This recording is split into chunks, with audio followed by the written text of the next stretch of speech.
Avec Visual Studio 2015, le module de test est à la fois disponible à partir du client lourd Microsoft Test Manager et également du portail web, tout simplement en cliquant sur l'onglet Test.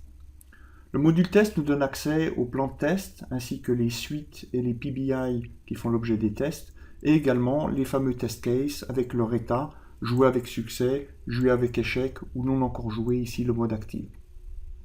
On va pouvoir avec la barre d'outils tout simplement créer de nouveaux cas de test, les jouer soit avec le client web, soit avec le client riche, on verra cela dans quelques instants, ou encore fixer directement leurs résultats sans avoir à les jouer réellement. On va pouvoir par exemple ici dire que le test 186 a été réussi ou a échoué. Et on peut également les remettre en actif, à savoir redemander à ce qu'ils soient rejoués. Donc, on a exactement la même vision au niveau du client riche que l'on voit maintenant ici. Donc, on se connecte à notre projet d'équipe ALM Workshop, au test plan du sprint 1. Et on voit bien ici qu'on retrouve notre plan de test à l'identique que dans le client web avec les PBI à tester et les cas de test en face de ces fameux PBI. Et également le module de run. Nous allons maintenant créer un nouveau plan de test qui est donc un conteneur de suites et de PBIs. Ici, nous allons l'appeler Sprint 2 Test Plan. Et dans ce test plan, nous allons placer une suite statique. On peut également placer des suites dynamiques. Nous allons commencer avec une suite statique qui est la suite des tests de non-régression. On voit ça comme un dossier qui va contenir un certain nombre de cas de tests considérés comme non-régression. Et ensuite, nous allons créer une suite basée sur une requête de work item. Ici, on va rechercher tous les PBI du Sprint 2 qui font partie donc de notre projet. Donc cette requête, une fois qu'elle est exécutée, nous retourne une liste de PBI qui correspond au sprint backlog. Voilà, et il va simplement suffire de les sélectionner pour les ajouter au plan de test du sprint 2. Ensuite, pour chacun de ces PBI, il va falloir ajouter un nouveau cas de test. Donc on peut les rajouter en mode individuel ou en utilisant une grille si on veut travailler plus en mode productivité. Donc ici, c'est le cas de test pour ajouter deux nombres entiers. Donc on montre simplement les actions avec le résultat attendu et potentiellement des pièces jointes qui peuvent être des captures d'écran par exemple. On voit ici l'utilisation d'un paramètre @url.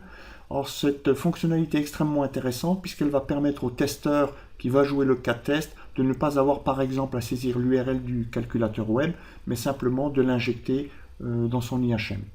Nous allons utiliser la même technique pour les valeurs de l'opération. Ici, on ajoute deux entiers. Donc, les deux entiers vont être entrés sous forme de paramètres. Et ces paramètres vont pouvoir être spécifiés directement à partir du cas de test. On va d'ailleurs voir ici qu'on va pouvoir spécifier un jeu de paramètres qui va nous permettre de jouer plusieurs scénarios du même cas de test pour simuler, par exemple, des scénarios Happy Pass, Sad Pass.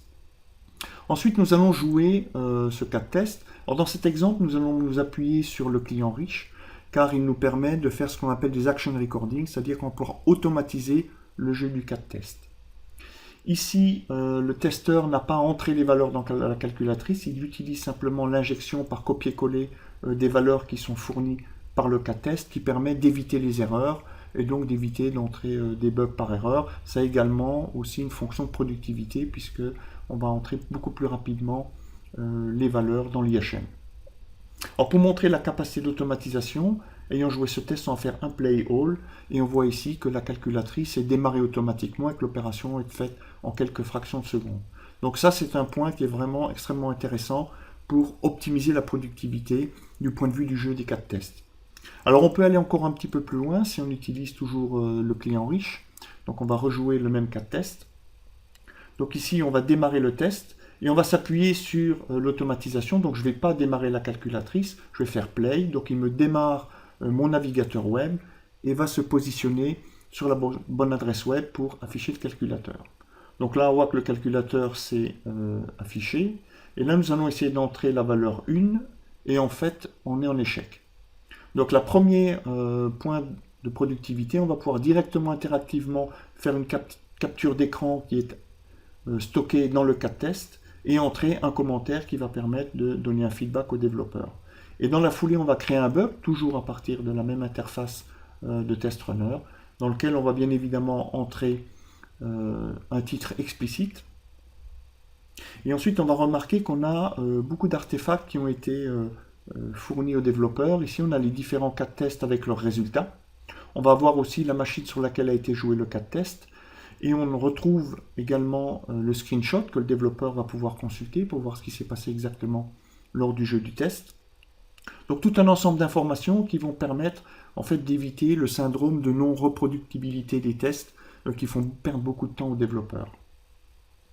Alors ensuite, on peut aller encore plus loin, c'est qu'à partir d'une automatisation, on va pouvoir réaliser ce qu'on appelle les assertions. C'est-à-dire que le fait de vérifier que le résultat de l'addition que nous venons de réaliser est égal à 3 est fait de manière humaine. Maintenant, on va déporter ça grâce à la technologie des coded UI tests avec Visual Studio 2015. Donc on va le reporter à l'automatisation. Alors, premier point important, on va récupérer l'automatisation que nous avons générée dans le précédent cas de test. On va voir en fait que si on recherche ici tous les cas de test, le cas de test addition of two integers nous permet d'importer une automatisation qui est en fait d'ouvrir la calculatrice et de réaliser l'opération sans vérifier le résultat. Ce que nous allons faire ici, c'est rajouter une étape en utilisant le coded UI test builder pour en fait aller faire cette vérification en lieu et place du testeur humain. Donc là, on repose la calculatrice à l'état final, donc là, au moment où on est à 3, et nous allons réaliser une assertion sur le fait que la valeur 3 est bien affichée au niveau de la calculateur, au niveau de la calculatrice.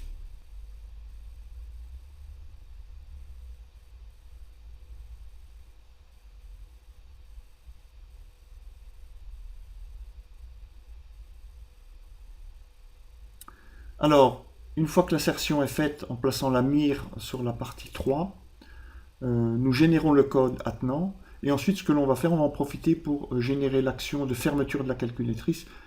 Donc là, on l'a enregistré et on va mettre Close Application ici, ce qui permet en fait à chaque jeu de test de ne pas laisser l'instance de la calculatrice ouverte. Sinon, sur une machine distante, on se retrouverait avec des dizaines d'instances ouvertes. Voilà, donc on a généré deux lignes, l'assertion du résultat et la fermeture du calculateur.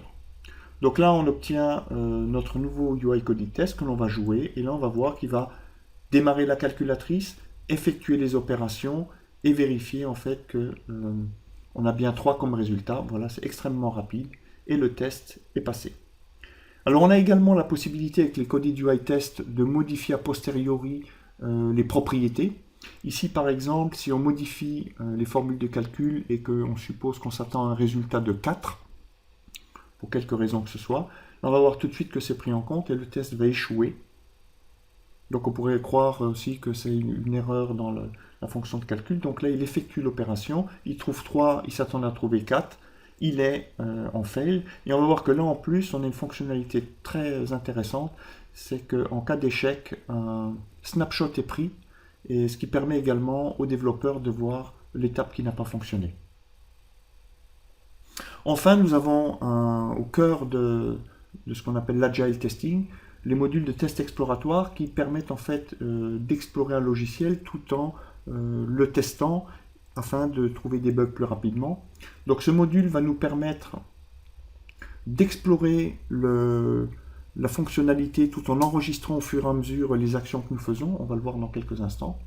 Donc là, on voit déjà qu'on a des choses qui ne vont pas. Donc dans le cas du test exploratoire, on va faire des captures d'images, on peut faire des captures de son, des captures vidéo, renseigner des commentaires. Donc là, on a fait un certain nombre de manipulations. Voilà. Et ce que l'on va faire pour finir après, ça va être créer le cas de test qui correspond aux différentes actions que l'on a fait là, à savoir cliquer sur 1 plus 2 égale 3. Donc là, on note que le calculateur ne fonctionne pas. Et là, on crée le cas de test juste pour vous montrer qu'en fait, il a enregistré tout ce type d'action et que dans le cas d'un test qui fonctionne bien, ça permet de pré-générer très très rapidement un cas de test qui suffira juste de compléter avec le titre et les résultats attendus.